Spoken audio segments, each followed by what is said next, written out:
Welcome to a comprehensive training video on building an industrial control panel. Whether you're a seasoned professional or a newcomer to the field, this step-by-step guide will walk you through the entire process, ensuring you have the knowledge and skills to create a high-quality control panel. Some specific tools needed are pictured.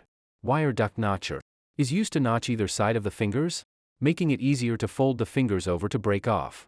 Wire duct finger cutter, typically used after the duct is mounted and wires are in the way and there's no room to notch and fold the fingers over to break off. Wire duct cutter, most common tool used to cut the wire duct. It can also be used in place of the notcher to help break out fingers. A step bit, used to easily drill a large hole for the panel mounting holes. Holes need to be large enough so that the nuts to mount the panel in the cabinet tighten down on the panel, not the duct. Using a panel layout provided by an engineer, start with measuring and drawing the lines for each row of components, in this case, wire duct and DIN rail. Starting with the perimeter of the panel, then working your way in, cut the wire duct and DIN rail and place them on the lines you drew. If you're confident with the layout, begin marking the mounting holes. It is not necessary to mark every hole, but at least mark the ends, then every 2 to 3 holes, evenly spaced from one end to the other. If your panel consists of 3 and 4-inch wire duct, it is best to mark 2 rows of holes. One other thing to consider is the use of wire duct dividers. The divider is used to keep the high and low voltage wires separated. You will need to use your best judgment to ensure proper mounting of the wire duct and the proper routing of the wires. Pro tip: the panel mounting holes at the corners and sides of the panel will need to be marked and drilled with a step bit prior to mounting.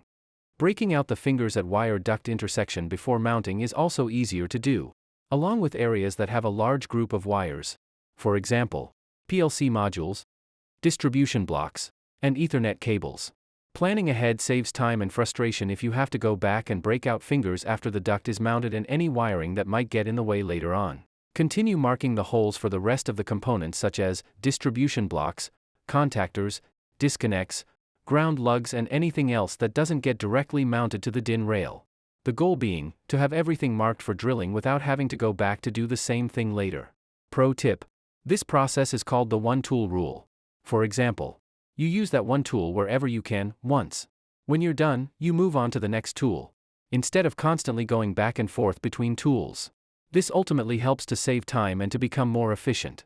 This video will make more references to the one-tool rule throughout this process. The next step is to clear off the panel and prepare for drilling.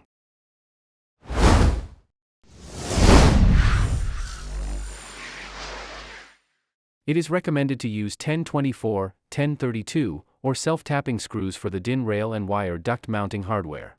Components not mounted to the rail will have to be sized accordingly. Using tapping oil for both drilling and tapping will extend the life of the bits. It is recommended to use a center punch to mark each hole and a pilot bit for the initial drilling of holes.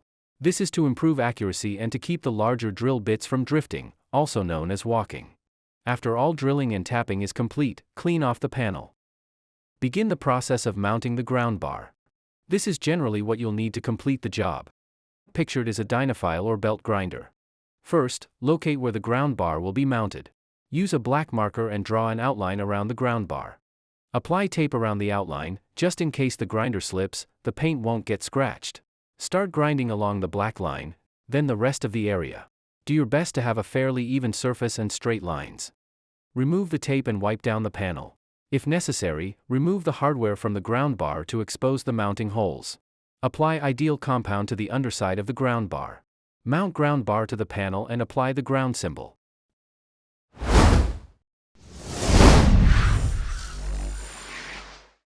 In this section, we'll walk through the process of mounting components on a panel. For this particular setup, the assembler has already mounted the wire duct along the perimeter of the panel. Before proceeding, make sure the panel mounting holes are drilled and that the duct fingers have been removed. This ensures a clean fit and prevents interference during installation. As shown in the video, the step bit used for drilling the panel holes is sized appropriately for the cabinet mounting hardware. The assembler works systematically from top to bottom, maintaining a consistent layout throughout. While using a power tool is the fastest method for mounting components, it's recommended to use one with torque settings set to a lower range, ideally between 2 and 3. Higher torque settings may drive screws through the duct or damage the components. Always test the first few screws to confirm that components are securely mounted without being over-tightened or compromised. Next, we move on to installing terminals, terminal markers, and end anchors. It's important to ensure that terminal markers are properly aligned with their corresponding terminals. While it may seem straightforward, misalignment is a common oversight that can disrupt the visual consistency of the panel. Pro tip: grouping markers in sets of 10 can make alignment easier and maintain a clean, organized appearance. Once the terminals are in place, it's time to install the primary components. Disconnects: manual switches designed to isolate equipment from the power source. Contactors: electrically controlled switches used to control high-power devices like motors. Circuit breakers provide overcurrent protection by automatically disconnecting power during faults. Solid-state relays enable silent, fast switching of electrical loads without mechanical contacts. Distribution blocks organize and split power from a single source to multiple circuits. PLC modules serve as the brain of the system, handling logic, control, and automation tasks. Fuse blocks house fuses that protect individual circuits from overloads and short circuits. Power supply converts AC to DC that electronics can use. It's essentially the heart of any electronic device, providing the necessary power for operation. Additional hardware: if it has mounting holes and a defined function in your layout, it likely belongs here. Be sure to follow the layout plan closely, allow adequate spacing between components, and maintain accessibility for wiring.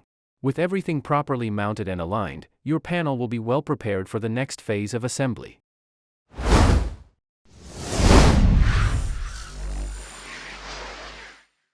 Now that everything's mounted and looking sharp, it's time to give those components a name, because there's nothing worse than trying to correlate the component on the panel with the schematics if they aren't labeled.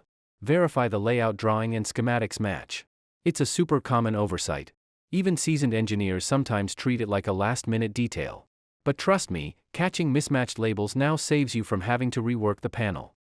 Maintaining straight and evenly placed labels not only enhances readability, it also reflects attention to detail and a sense of pride in your work. It's a subtle but powerful indicator of professionalism. A helpful guideline here is the one-tool rule: temporarily place each label on top of its corresponding component before applying it to the panel. This simple step helps verify accuracy and significantly reduces the chance of mislabeling. To ensure alignment, draw a straight reference line above or below the row of components. Use a straight edge, ruler, or even a piece of key stock, depending on the spacing between the components and the wire duct. If space is tight, the duct itself can serve as a guide. After applying the labels, remove the pencil marks. In cases where labels must be placed close to the wire duct, use the duct to draw your alignment line, remove the duct, apply the labels, then reinstall the duct. While this may seem like an extra step, it creates the space needed to apply labels cleanly and consistently, resulting in a professional, polished finish. OEM, original equipment manufacturer, components typically shouldn't be labeled directly. If a part fails at the customer's facility, the replacement may not be relabeled by the maintenance team, which can cause confusion later if the same part fails again. Without a label, it becomes difficult for maintenance personnel to locate the component in the schematics. However, fuse holders are an exception. They rarely fail, and in this case, the manufacturer has thoughtfully designed a dedicated space for labeling. Each fuse holder comes with a clear white label, allowing the assembler to print the appropriate fuse number and apply it directly. This ensures traceability without compromising standard practices. Whether your panel is built to UL or CE standards, always refer to the applicable guidelines to determine if additional labeling is required. This may include high-voltage warnings, torque specifications for components, or other safety and compliance indicators essential for proper installation and maintenance. The next step is labeling the terminal blocks. As noted earlier, proper alignment between the labels and terminal markers is essential for clarity and professionalism. The label printer used in this process is known for slight drifting during the printing process, so to maintain consistent alignment, the assembler cuts the label strip into groups of 10. This approach helps ensure each section stays neatly aligned with its corresponding terminals. Before moving on to wiring, one of the final tasks is installing the terminal block jumpers. It's crucial to tighten each screw securely. Missing even one can compromise the jumper's functionality and lead to connectivity issues.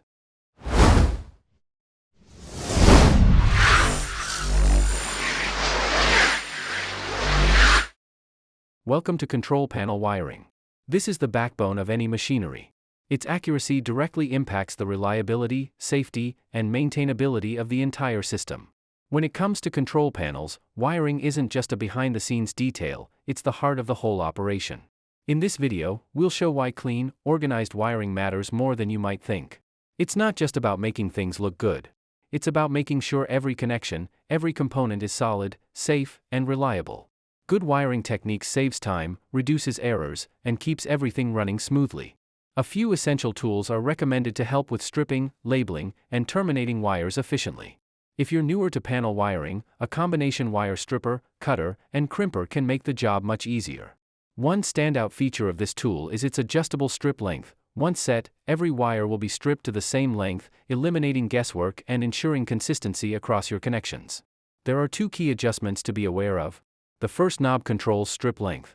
Loosen it to adjust the depth of the stop, then tighten once you've dialed in the desired measurement. The second knob adjusts the gripping force. Turning it clockwise increases the hold, helping to secure the wire firmly during stripping for a cleaner, more reliable result. Another simple yet effective trick after stripping the wire is to use a labeling template. This helps eliminate the guesswork of where to place each label and ensures consistent alignment across all wires. Whether you're aiming for a clean, professional look or just want to keep labels uniformly positioned, the template makes the process faster and more precise. Before you begin wiring, it's worth double-checking the accuracy of the schematics. Make sure components like fuses, circuit breakers, contactors, and wire gauges are all properly sized for the application. Confirm wire colors are correct and consistent, and ensure the equipment is properly grounded. The use of wire ferrules is another important detail. They improve connection reliability and are often required by panel shop standards. There are many factors to consider, so be sure to consult your panel shop's best practices, customer specifications, and applicable standards like UL or CE. If you're wiring to terminal blocks, verify the termination orientation, whether it's top, bottom, left, or right, as this can affect routing and layout. Doing the research now helps avoid costly rework later and ensures a clean, compliant build from the start. Another way to make wiring panels more efficient is to highlight the schematics as you go. This keeps the project organized and makes it easy to track which connections are complete and which still need attention. Always leave slack at wire duct corners and termination points. That extra length gives you flexibility. If there's a design change and a wire needs to be rerouted, you won't have to run a new one from scratch. Make sure all wire labels face the same direction. This isn't just about aesthetics, it's a mark of quality. Consistent labeling improves readability, speeds up inspections, and reflects a professional standard that customers appreciate. And finally, keep the panel free of debris as much as possible. As more wires go in, it becomes harder to vacuum out the mess, and you definitely don't want debris falling into a component and causing a short. Once you're satisfied the panel is complete, it is time to move on to the final stage on the panel building process.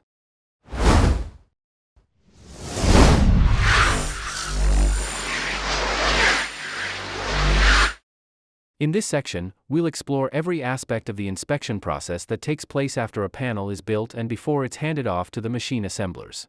The goal is to deliver a product that's as close to 100% as possible both in accuracy and overall quality. Some of the steps we'll cover may feel repetitive, and that's intentional.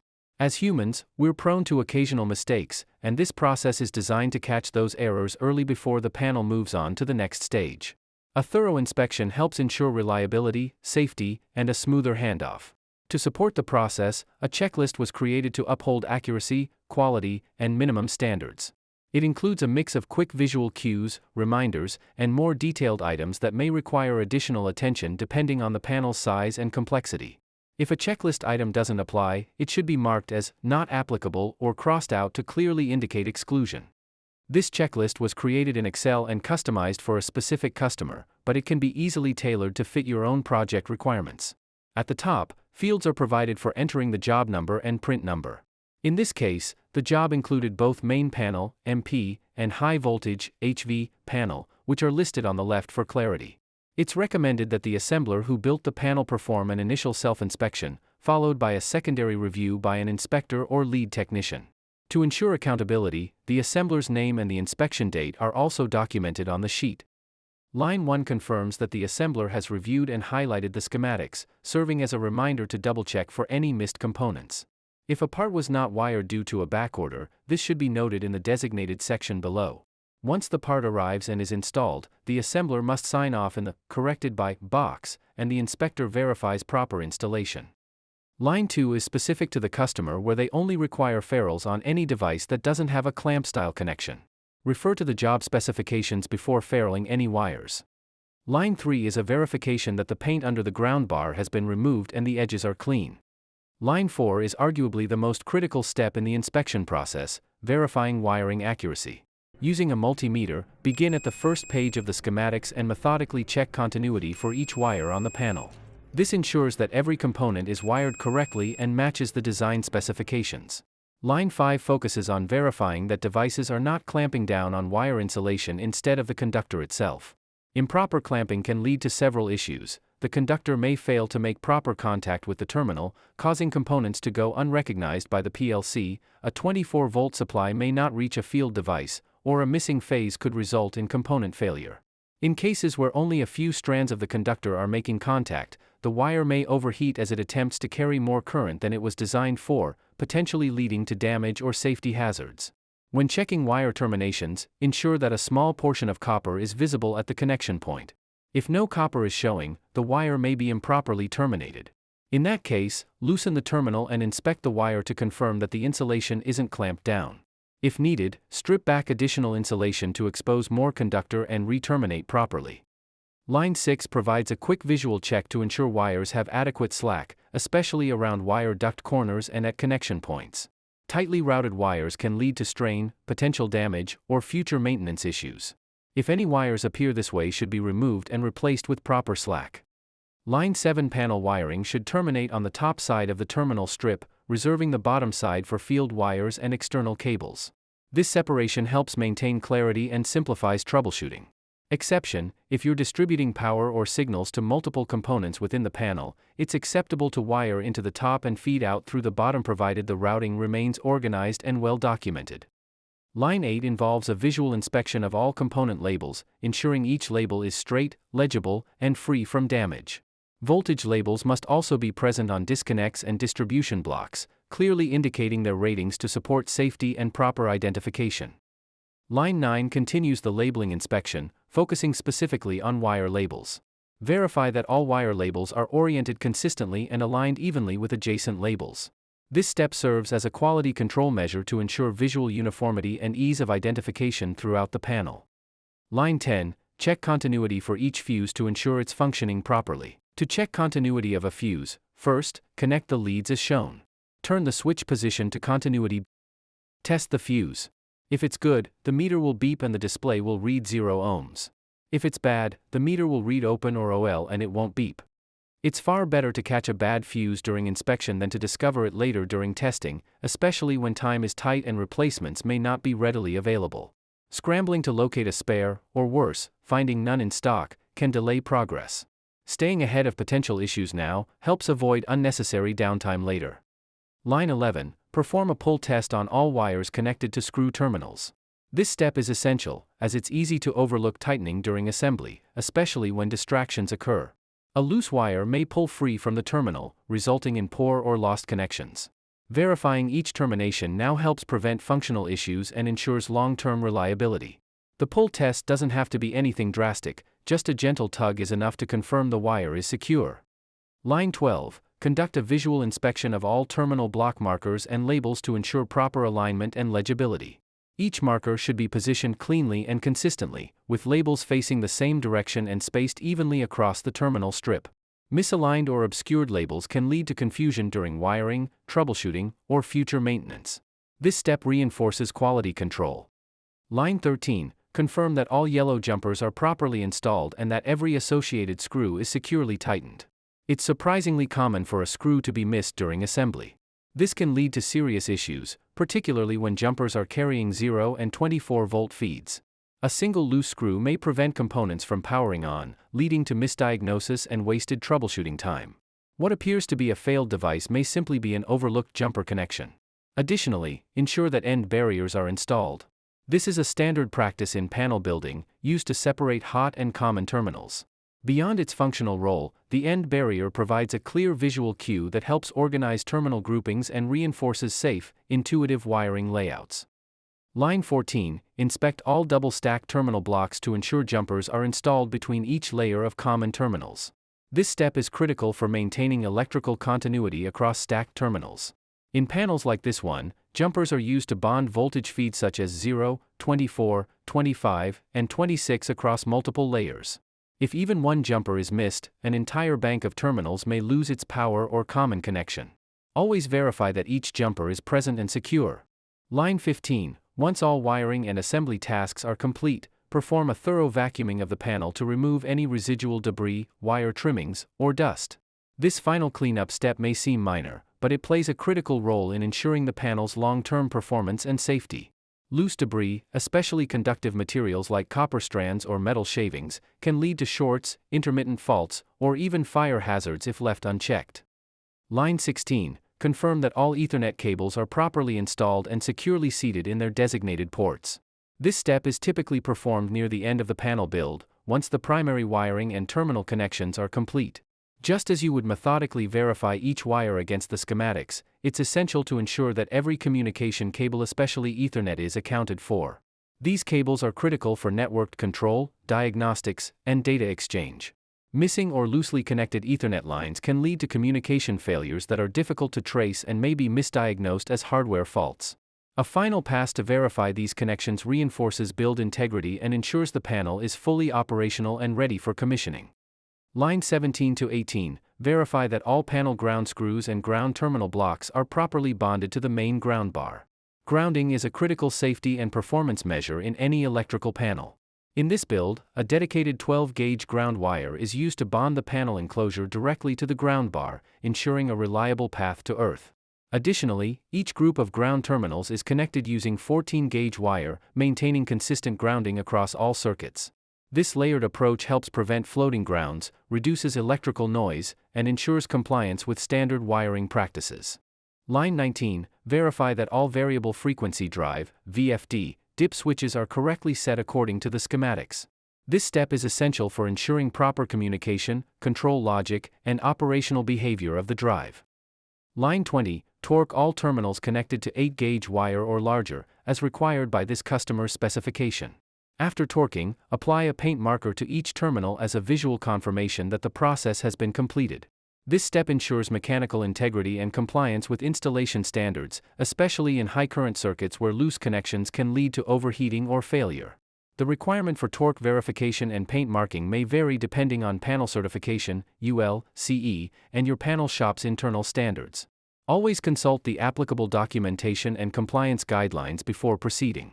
If torque specs are not listed on the terminal block or drive, refer to the manufacturer's datasheet to avoid under- or over-tightening. Line 21. Verify that all contactor and relay coils are wired correctly, with A1 receiving the 24 volts DC for the relay and A2 connected to 0 volts or common to complete the circuit. Contactor coil voltage may range from 24 volts DC to as much as 240 volts AC. This configuration is standard across all control panels, where A1 serves as the energized side of the coil and A2 provides the return path. Despite its simplicity, coils are frequently wired wrong because the two are located right next to each other and some manufacturers may not easily identify their polarities. Line 22. Perform a critical verification to ensure there are no shorts between high-voltage phases or between any phase and ground. This step is essential before energizing the panel, as undetected shorts can result in immediate component failure, tripped breakers, blown fuses, or even hazardous conditions. Use a multimeter to check continuity between each phase and ground, confirming the meter reads infinity or open. Checking 24 volts to common and to ground is typically read through a power supply. The meter will initially read a short but will quickly ramp up to infinite. This is a normal condition.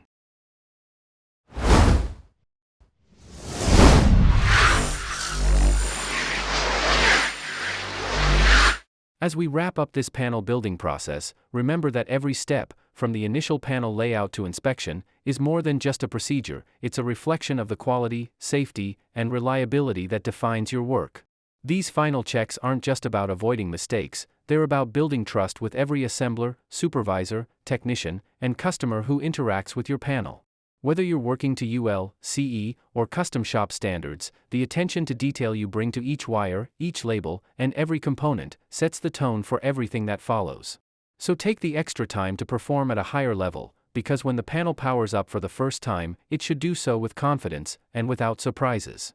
Thanks for watching, and for committing to excellence in every build. Stay sharp, stay safe, and keep raising the standard.